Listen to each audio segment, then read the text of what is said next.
Estamos de regreso a un punto y contrapunto. Su militancia en Morena y el atropellado proceso de su postulación pusieron en duda no solamente la validez de la designación de Rosario Piedra Ibarra al frente de la Comisión Nacional de los Derechos Humanos, sino la legitimidad de su gestión. A casi un mes de haber sido designada, la nueva comisionada se reunió este miércoles con representantes de organizaciones ciudadanas y les ofreció trabajar en conjunto y atender sus demandas. ¿Cuál debería ser el papel de la Comisión Nacional de los Derechos Humanos los próximos 5 años? Veamos el contexto. El pasado 7 de noviembre, el Senado de la República eligió como nueva presidenta de la Comisión Nacional de los Derechos Humanos a María del Rosario Piedra Ibarra. El senador independiente Emilio Álvarez y Casa presentó este lunes una demanda contra la elección de Piedra Ibarra que fue admitida parcialmente. Álvarez y Casa impugnó la falta de idoneidad de la candidata, pues el año anterior a su candidatura fue dirigente de Morena. El senador también señaló la ilegalidad en la elección, señalada también por la bancada panista. Los legisladores señalaron la presunta desaparición de 2 votos, pues de 116 supuestamente depositados en la urna, solo se registraron 114. En ese escenario, Piedra hubiera necesitado 78 votos para lograr la mayoría calificada y no los 76 que obtuvo. El colectivo CNDH Autónoma también pidió reponer el proceso y además nombrar a una nueva terna para garantizar no solo la legalidad de la designación, sino su legitimidad. Sin embargo, Piedra Ibarra rindió protesta el 12 de noviembre en medio de un zafarrancho en el legislativo. En las primeras 3 semanas de su gestión, Piedra Ibarra ha enfrentado al menos 2 polémicas. La primera, cuando se le preguntó sobre los periodistas asesinados, y la segunda, cuando reprobó las pintas hechas durante las marchas feministas, comparando la conducta de las participantes con un torturador, un violador o un asesino. Este miércoles, Piedra Ibarra se reunió con representantes de 30 organizaciones ciudadanas de diversas entidades del país, a quienes ofreció trabajar en conjunto. Punto y contrapunto. Segundo tema a evaluar esta noche. Ya lo habíamos hablado aquí, Lucía, en otras mesas. Todos muy molestos por este proceso, desasiado, por decirlo menos, de la designación de Rosario Piedra Ibarra. Las declaraciones posteriores de ella en torno a que no sabía que hay asesinatos de periodistas. Las muy desafortunadas declaraciones que ha tenido posteriores a su postulación. ¿Qué pasa ahora? ¿Cómo ven ustedes? ¿Cómo es la relación de la Comisión Mexicana para la Protección para los Derechos Humanos y la Comisión Nacional de los Derechos Humanos? Pues nosotros estamos realmente preocupados por la relación que se vaya a establecer con la CNDH. A nosotros no nos invitaron a esta reunión del miércoles, sí, de hecho. Y bueno, estamos acompañando varios casos que están en la mesa de la Comisión de Derechos Humanos, que vemos con preocupación esta falta de legalidad en el proceso y que una ombudsperson no haya dicho nada en torno a las irregularidades del proceso, si se supone que le toca ver cuestiones de legalidad, de respeto a la Constitución. Entonces, vemos con preocupación que, por ejemplo, en un caso que se compruebe que hay violaciones a derechos humanos por parte de la Guardia Nacional, ¿no?, vaya a querer recomendar a la Secretaría de Seguridad Pública o, por ejemplo, pensemos en Santa Lucía, ¿no? Va en realidad a querer enfrentar al gobierno federal, incluso careciendo de esta autonomía. Creo que esas son las grandes interrogantes. Lamentablemente, en la historia de la CNDH, las organizaciones hemos tenido que litigar en contra de la CNDH para que nos dé expedientes, para que no cierre procesos. O sea, a lo largo de toda la historia, no es una cosa de ahorita. No es una cosa, no es una cosa nueva. Y va a Tal seguir. vez con la administración pasada de la CNDH esto se modificó un poco, pero esta parte de autonomía en la cabeza de la comisión sí que pega a los casos que la comisión defiende, ¿no? Entonces, habrá que ver qué pasa también. Es preocupante, por otro lado, las declaraciones de ciertos gobiernos de oposición, de gobiernos de los estados, en donde ya manifestaron una postura de no vamos a aceptar estas recomendaciones de la CNDH. 399 alcaldes del PAN. Sí.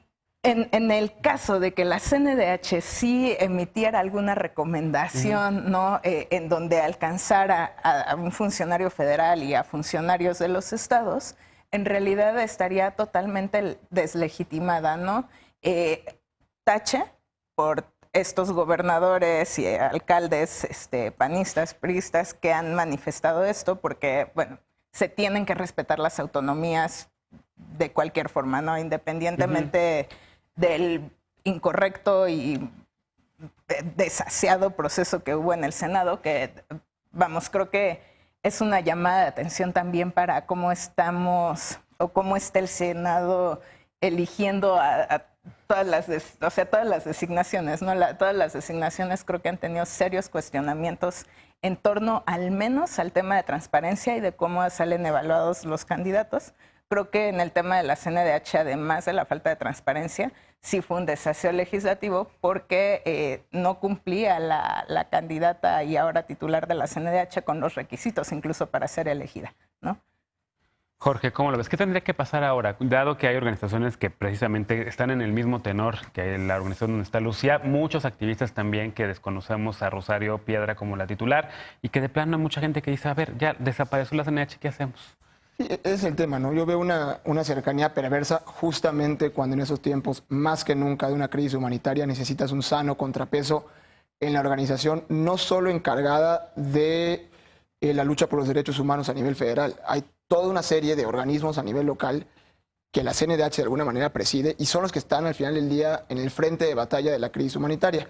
Yo no me compro ese argumento de que, bueno, ya quedó y la legitimidad de origen está viciada y ella se irá legitimando poco a poco, ¿no? A mí me llamaba la atención el argumento de, es que soy víctima, digamos, familiar de una persona desaparecida y eso me legitima, ¿no? Desde luego que nadie puede desconocer el rol del Comité Eureka, porque son emblemáticos en la lucha por la desaparición. Eso nadie lo está poniendo en duda. El tema es si esta persona está calificada para presidir el organismo de protección de derechos humanos a nivel nacional. A mi juicio, no lo está. Y el tema es, pues cuando hay que recetar una medicina, pues sí, uno le pregunta al paciente, pero al final del día el doctor, el especialista no es necesariamente un enfermo, es aquella persona que sabe que es de alguna manera lo mejor escuchando al paciente, ¿no? Yo hago esa analogía. Al final del día, las víctimas son protagonistas en estos procesos y sobre todo en lo que yo creo que debe ser un proceso de justicia transicional para México, pero eso no legitima per se a una víctima para presidir una organización que al final del día es técnica. Sí, también tache para la oposición desde mi punto de vista, porque pareciera que ellos hasta el 30 de noviembre de 2018 vivían en Suiza y nada de esto pasaba. Entonces, al final del día, pues también la CNDH no había sido aquel baluarte de la defensa y la protección de los derechos humanos, había sido un órgano político y nombrado generalmente académicos. Necesitábamos gente, creo yo, de terreno, sobre todo. No la tenemos y bueno, ahí las organizaciones creo que tendrán que ser un sano contrapeso otra vez. Claro. Sara, ¿cómo arreglar este asunto? Pues el senador Emilio Álvarez y Casa esta semana está intentando, bueno, impugnó la decisión, metió un juicio de amparo en contra de de que ella sea la titular, diciendo que viola el artículo 9, que es de no desempeñar algún tipo de dirección nacional o estatal en un partido político, y que también el artículo 10 de no haber llegado a de la ley de la CNDH, de las 2/3 partes que necesitaba. Entonces, yo creo que, y eso ya había un juicio de amparo que desecharon, entonces esto es el segundo, y creo que eso ha sido la manera que están intentando seguir, pero por una parte legal y no solo. Y creo que Emilio sí lo está haciendo con buenas intenciones y no nada más siendo oportunista, como creo que algunos de los gobernadores o los alcaldes lo están utilizando para no tener que seguir las recomendaciones que va a emitir la CNDH, a veces en su contra. Entonces creo que vamos a ver cómo va ese juicio legal. Creo que sí es, digo, cuando esos alcaldes salieron a decir no vamos a seguir esas recomendaciones, Alejandro Encinas también salió a decir eso sería contrario a la ley y no es de que uno puede así, solo porque hubo un proceso que ustedes no están de acuerdo con ese proceso, ahora no tenemos que seguir las leyes del país, Claro, porque también es decir, bueno... Sí, no, a ver, una cosa es que las organizaciones desconozcan a la titular de la comisión, pero otra es que funcionarios, servidores públicos lo hagan, exacto, y están tienen obligados. un mandato de hacerlo. Claro. Pero sí tengo que decir, y va a ser la tercera vez que lo digo en esta mesa, si yo fuera Rosario, hubiera renunciado. Sí. Esto está dañando al país y si ella realmente quiere servir al país, es hora de retirarte y dejar que alguien puede llegar de una manera legítima y cada vez que habla se pone más, se resalta más la necesidad, que ella no es la persona correcta. Idónea, claro. y pues me da mucha tristeza. Ni terreno ni preparación para el cargo, la verdad. Desafortunadamente. Eunice, Bueno, creo que ya mencionaban muchas de las aristas. Primero, creo que el tema pues, de la legitimidad sin duda es muy importante, porque, y bueno, muchos incluso de los legisladores y de los que están a favor de la designación de Rosario, pues la defienden mucho por el tema de ser un activista, por ser la primera vez que hay una persona de campo, que sin duda creo que tiene cuestiones positivas, porque también la CNH sí había estado siempre con un perfil muy académico. Entonces, que no necesariamente es negativo, pero que de alguna forma esta parte práctica pudiera ser también muy útil. Entonces creo que ese es su plus, todo el tema de haber estado en Eureka, de haber trabajado en el tema con víctimas, etcétera, pero sin duda el haber llegado sin legitimidad, pues todo merma todo lo anterior.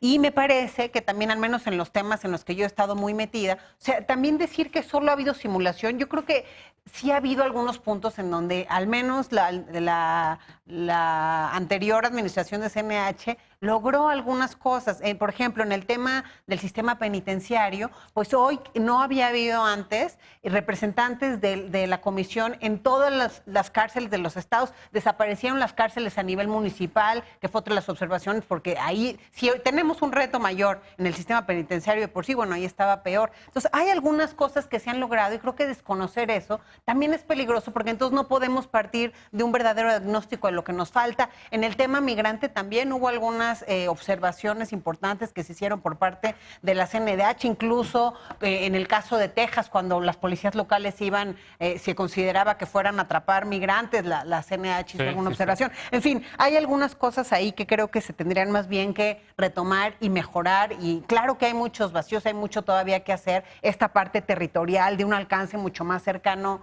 a las víctimas también me parece muy importante, pero creo que la forma en la que llega pues no conviene a nadie, como se menciona aquí, y tampoco conviene estos gobernadores y presidentes municipales que ya no quieran hacerle caso a la autoridad, porque de por sí en esos lugares pues hay retos, o sea, hay retos de derechos humanos en todo el país y en muchos rubros, y por eso tenemos tantas víctimas también. Entonces creo que eso tampoco es positivo, y pues vamos a ver qué pasa con estos procesos, pero pues ahí sí difiere un poco en, pues si ya va a estar ella, sí tiene que ver cómo se va a legitimar. Claro. Y estas declaraciones desafortunadas que ha hecho. En el tema migratorio dijo también en una entrevista, creo que con Ana Francisca, decía, no, pues es que estaba peor antes. Bueno, pues eso está muy bien, nada más que... Y ella le decía, no, pero es que de las caravanas y todo lo que ha pasado, claro, pues también hay un...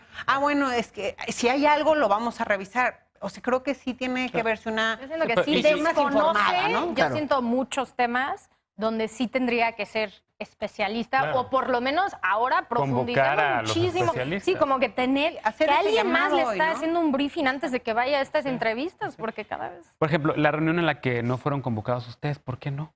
No sabemos. Nos habían convocado, de hecho, a una reunión en estos días, no ayer, pero en los días siguientes, que no las cancelaron, ¿no? Y que estábamos convocadas varias organizaciones, supuestamente. No sabemos por qué no fuimos convocados a esta reunión del miércoles, ¿no? No, pues con mesas a modos, menos va a poderse legitimar si no incluye a todas las organizaciones, ¿no? Pero bueno, sale seguimiento a este tema. Tenemos que cambiar de tema y vamos a una pausa. Regresando, retomaremos el proceso para designar a la nueva persona titular de la Comisión Ejecutiva de Atención a Víctimas. Ya está en marcha. La persona designada deberá impulsar una reforma en el sistema de atención que desde su creación no se ha instrumentado adecuadamente. ¿Quién es la persona idónea para esto? ¿Volverá a fallar el Senado como ha fallado recientemente en otras designaciones o no? Regresamos a Punto y Contrapunto.